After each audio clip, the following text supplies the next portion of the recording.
Bonjour, c'est François d'Olivier du Performation à Orange. On va faire aujourd'hui une prise de poste sur un chariot catégorie 3. Alors, pour commencer la prise de poste, bien sûr, il y a la règle des 4-4. Vous avez 4 choses à dire à votre patron avant de commencer à travailler. Premièrement, les EPI. Est-ce que je suis équipé? Chaussures de sécurité, je mets un gilet et une paire de gants pour la manutention. Ensuite, il vous faudra une autorisation de conduite pour conduire cet engin. Vous devrez vérifier l'énergie de cet engin pour savoir si vous avez assez de batterie pour faire votre journée. Vous mettez la clé de contact, il est à 100%, j'ai assez.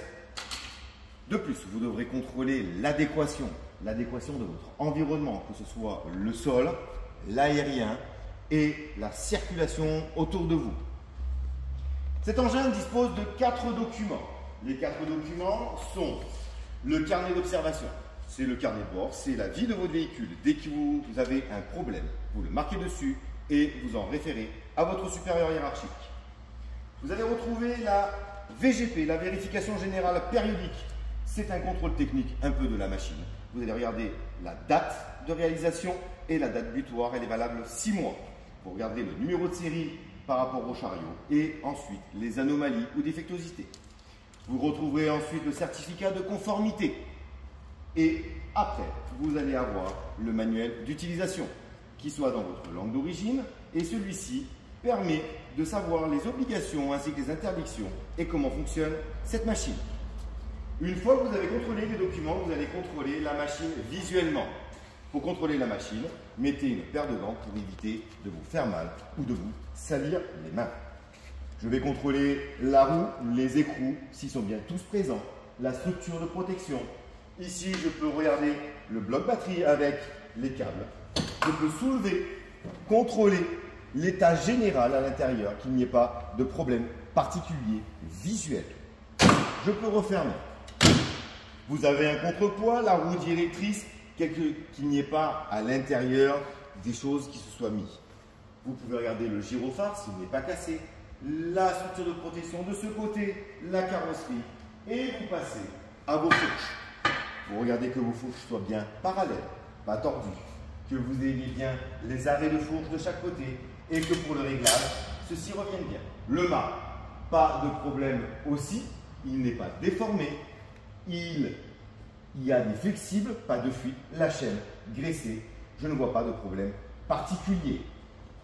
Une fois que vous avez fait ça, vous allez faire vos essais statiques et essais dynamiques. Pour cela, vous enlevez vos gants car vos gants sont sales et ça salirait l'engin. Pour monter dans votre machine, vous devez utiliser les 3 points d'appui. 1, 2, 3. Une fois à l'intérieur, vous allez régler le poste de conduite, le poids, l'avancement et aussi le dossier. Vous avez une ceinture de sécurité, vous devez la mettre.